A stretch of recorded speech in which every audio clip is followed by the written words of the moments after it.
Yo, what's up mga master? Mark Music here. Meron tayong mahalagang tutorial ngayon mga master. Ang tutorial natin is about dito. Yan. Circle of fifth. Pero bago ang lahat, magbibigay muna ako ng disclaimer. Di po ako professional na gitarista. Nagtuturo lang po ako base sa alam ko at sa sarili kong research, experience. Nasa sa inyo na to kung susundin nyo o hindi yung mga itinuturo ko. Let's go!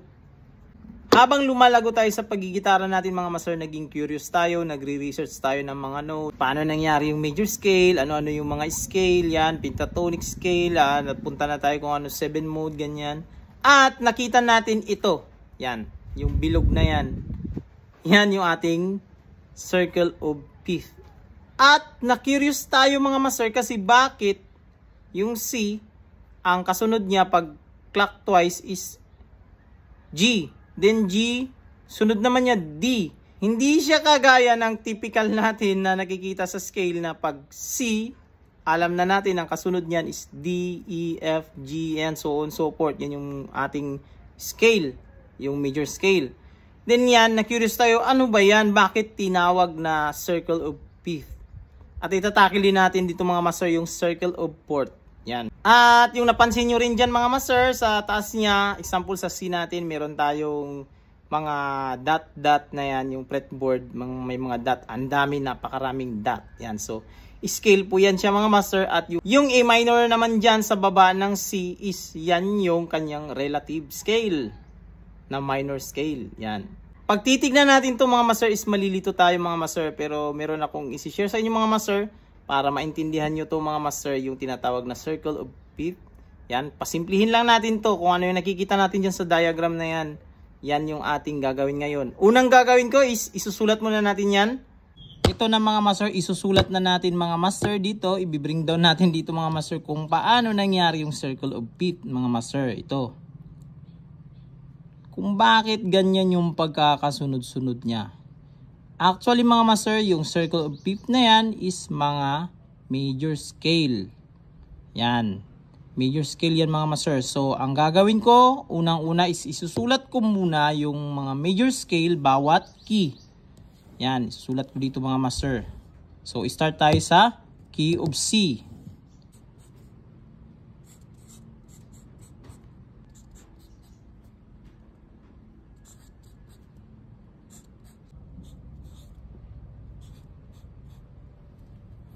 Yan, sulat na natin mga master. So, ito yon mga master. Paliwanag ko sa inyo mga master. Yan yung sa circle of fifth natin. Yan yung sa taas niya is C major. Then sunod G major. D major scale. Sharp major. D flat major scale. A flat major scale. E flat major scale. B flat major scale. At yung ating panghuli is F major scale. Sa major scale interval natin, meron tayong root. Example, yung hanay na to, ito yung dito, nakahanay sa una. Lahat yan is root. Then sumunod, meron tayong major second. Yan, ito yung major second natin. Then yung pangatlo natin is major third. Ito yung perfect fourth. Ating perfect fifth, major sixth, at major 7. Yan. Ganyan yung ating scale. Kaya siya tinawag na circle of fifth mga master kasi bumabase lahat sa fifth. Yan. Dito bumabase lahat. Galing tayo sa ating root. Then bumase siya doon sa panglima. Yan. Umiikot-ikot lang yan. So kung napapansin nyo mga master, yung panglima ng ating C, yan ito, is G. So, dito na naman mag-start yung ating circle. So, dito na tayo sa G. Then, panglima naman sa G is D. So, doon naman mag-start yung ating circle. Kaya, D na naman siya dito. Then, pagdating dito sa ating D, is yung kapanglima niya, yung fifth niya, or perfect fifth niya is yung A. Kaya, A na naman dito yung binasehan. Yan. So, on so forth, lahat yan, nakabase yan mga master sa kanyang fifth. Yan. Ito, dito yan bumabase. At dito mga master, baka magtataka kayo bakit yung fifth dito ng ating F sharp is C sharp. Tapos yung sinulat ko dito is D flat. Yan, sinunod ko lang yung dito sa ating circle of fifth. So, basically mga master, yung ating C sharp at D flat is same lang yan. Pareho lang yan ng tone mga master. Kumbaga, nakikita natin sa keyboard yung itim, di ba may nakalagay C sharp / D flat. Same note lang yan sila. So, dahil sa example na to, ang ginamit ko dito pagdating sa fifth ng ating F sharp, ginamit ko yung isang tawag niya, yung flat. Kaya ito na yon, yan ang nangyari. Stick lang tayo dito sa ating circle of fifth na example. So, dito naman, yan, A flat, so on so forth. Then, pagdating natin ng ating F, yan, kung napapansin nyo, yung ating F, yung kanyang fifth is C, bumalik na naman tayo dito sa ating nag-start kanina. Kaya yung circle of fifth na yan, hanggang dyan lang. Balik tayo sa C, din mauulit na naman na mauulit yung rotation na to mga master. Yan. Ganun na naman yung mangyayari. Ngayon, dito na tayo mga master sa circle of fourth. Yan. Sa circle of fourth naman mga master, kumbaga yan sa ating circle of fifth na yan. Nandyan din yung ating circle of fourth. Kumbaga paatras na tayo. Yan.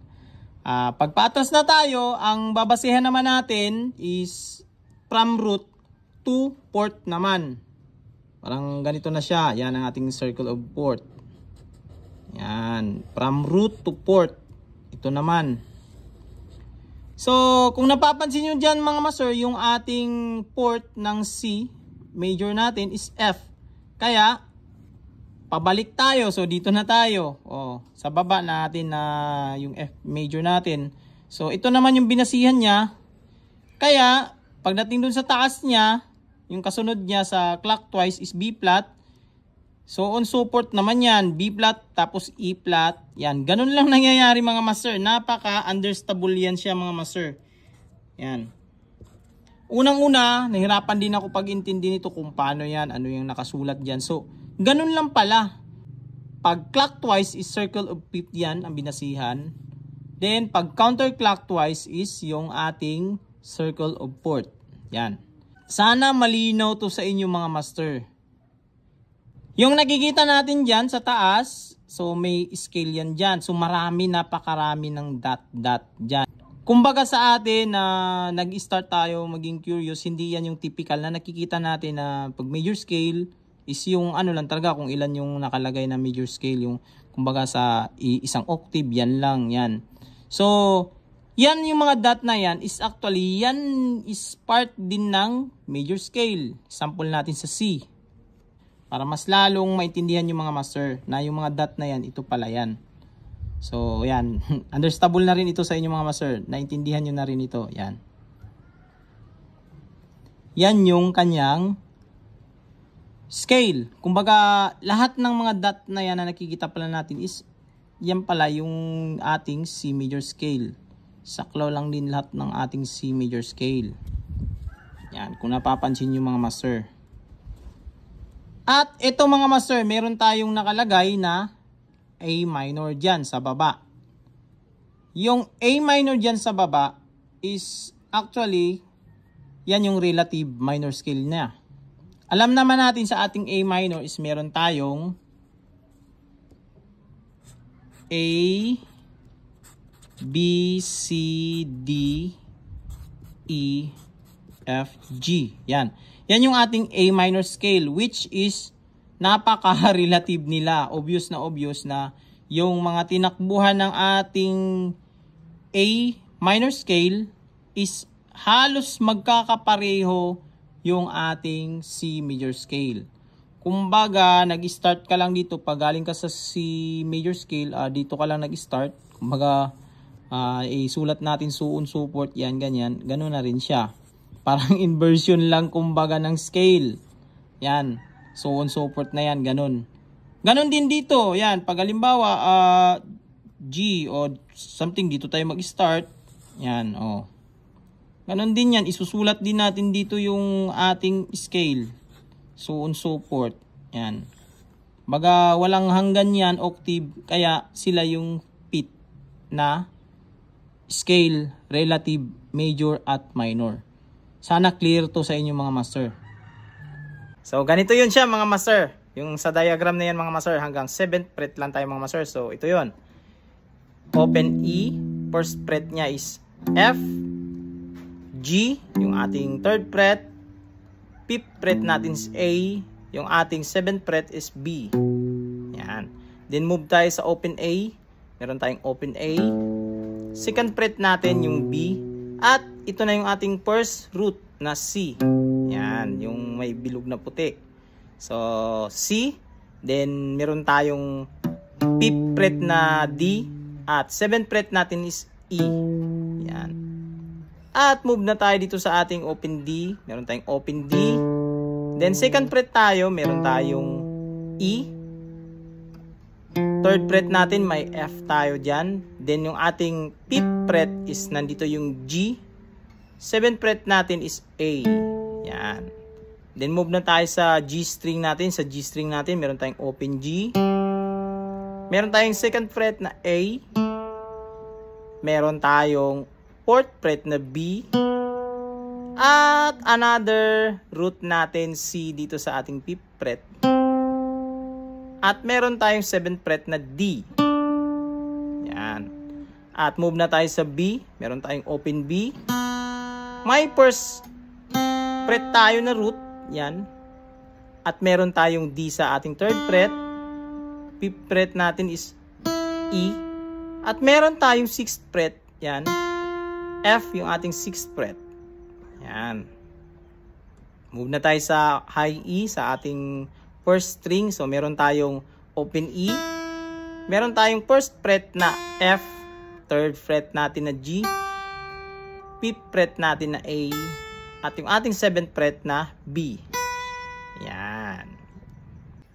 Pero, kaya natin yung patakbuin sa ating fretboard mga master. Basta alam lang natin yung mga nota dito sa ating fretboard. Yung example natin ng mga nota na to is mag-o-octave lang din siya pagdating dito sa high frets natin.